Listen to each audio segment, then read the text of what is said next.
Hi, I'm Sydney, and I'm a freshman psychology major at Chapman University. Hi, I'm Jade. I'm a sophomore communication studies major at Chapman University with a minor in creative and cultural industries.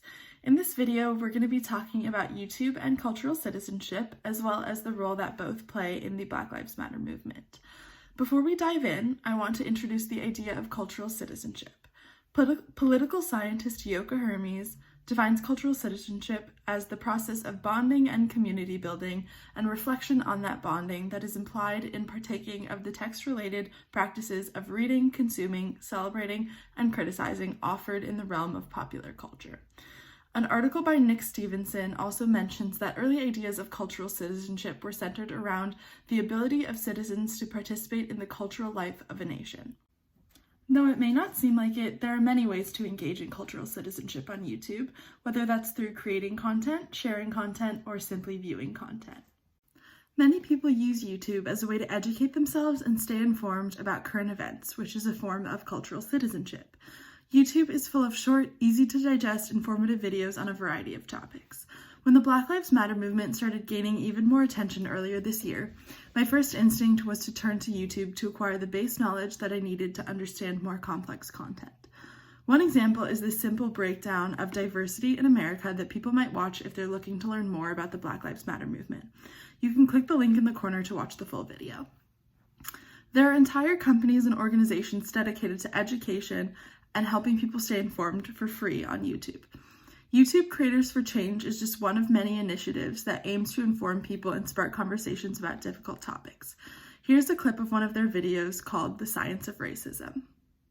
Every time a resume comes across somebody's desk, the name on it makes a difference. After sending out over 1,300 fake resumes in response to employment ads, scientists found that resumes with more traditionally sounding Black names receive 50% fewer callbacks than those with more white sounding names. Again, these resumes were literally identical, except for the names. This shows how one aspect of racism can have a significant impact on opportunities. This video illustrates simple, concrete examples that help viewers understand the scientific impact that racism has. While YouTube is an excellent place to learn, it has also benefited the Black Lives Matter movement in many other ways. At the peak of the Black Lives Matter movement this past June, there were several videos floating around social media that allowed people to donate to fundraisers without actually paying money. All AdSense money was donated to various BLM organizations, and people shared the videos to social media to encourage other people to watch them. The beauty of these videos was not only to bring light to various Black artists and creators, but they made the movement for Black lives incredibly easy for people to participate in. At one point, I saw someone I follow on Instagram repost a promotion for one of these videos, which shared the intent behind the video as well as how you could actively contribute to the fundraiser. I took the information and reshared it to my own Instagram story, including everything people should do to avoid getting their views flagged as spam. As a citizen of YouTube's culture, I worked to create a broader community and audience for this video by sharing it with friends and family and explaining to them why it would be useful for them to watch it a few times. These videos are a great example of content that's only really possible on YouTube, which allows creators to post very long videos as well as collect AdSense money. No matter how active a viewer was in the participatory culture of this video, they were able to be part of the community and boost the cause that it was made for. In contrast, in order for these people to have content to view, creators on the platform need to put out videos and share experiences in order to start these conversations. YouTube is a massive platform that anyone can post on and reach some sort of audience. Because of this, many people turn to YouTube as a place to share their personal experiences, especially those who don't have a platform on traditional media. Many creators also use YouTube as a platform to share glimpses into their everyday life through video blogs or vlogs. Patricia Lang, who is a communications scholar studying media, discusses how these video bloggers or vloggers may receive criticism from people who are not familiar with this style of blogging and thus view it as unnecessary to share on the internet. However, she notes that many video bloggers argue that it is precisely by putting these intimate moments on the internet for all to see that a space is created to expose and discuss difficult issues and thereby achieve greater understanding of oneself and others. While these vlogs are typically about lighter topics, some people turn to YouTube to share negative experiences as a way of spreading awareness and sparking conversation. In this particular video, vlogger Haley Alexis details her experiences with racism while living in Germany. You can click the link to watch her full video. Emmanuel Acho takes a slightly different approach. His channel is dedicated to creating a safe space for people to have uncomfortable conversations, specifically regarding race, in his series Uncomfortable Conversations with a Black Man. In this particular episode, A Conversation with the Police, Acho speaks with members of the Petaluma Police Department about topics such as Black Lives Matter and defunding the police. What does justice look like to you in these situations? I think justice looks like decisive and equal punishment. The issue at hand, I feel like, is that the punishment for officers doesn't necessarily match the crime. When you see the things occurring in our world, like what happened with George Floyd, a black man losing his life to these white police officers. When you first saw that video, what went through your mind? I mean, I felt sick. It's difficult to have to show up and know that we get paid to do this, and then having to see what people see on TV, and they don't necessarily see the person, they just see the uniform, and they associate that with us. So every time I see something like that, I know that I'm about to get bombarded by phone calls and text messages about why did this happen?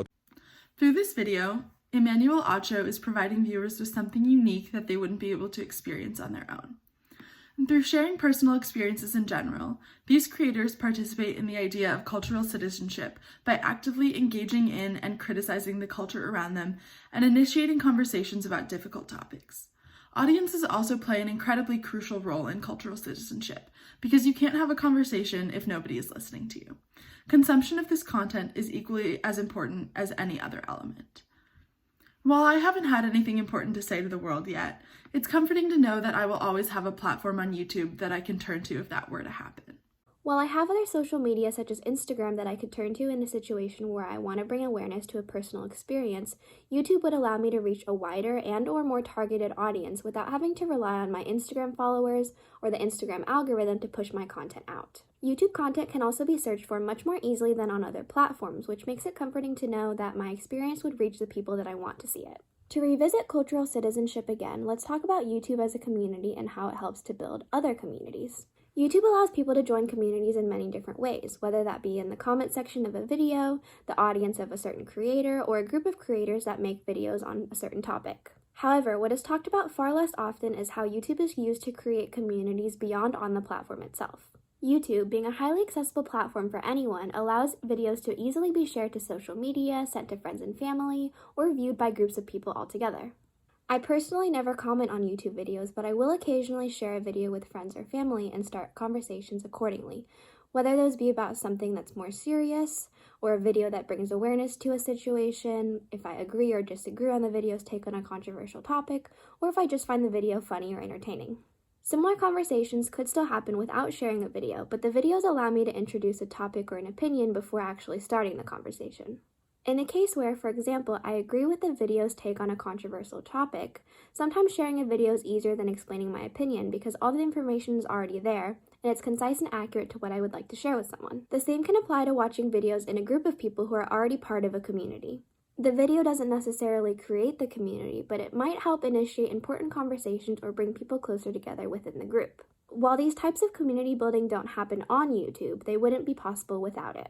As I mentioned before, there are many ways to participate in cultural citizenship on YouTube.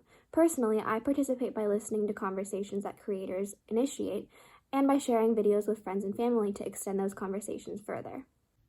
I participate in cultural citizenship by learning from YouTube creators and motivating others to do the same. We encourage you to reflect on how you participate in cultural citizenship on YouTube and go listen to a creator tell their story, share an informative video, or do whatever else resonates with you.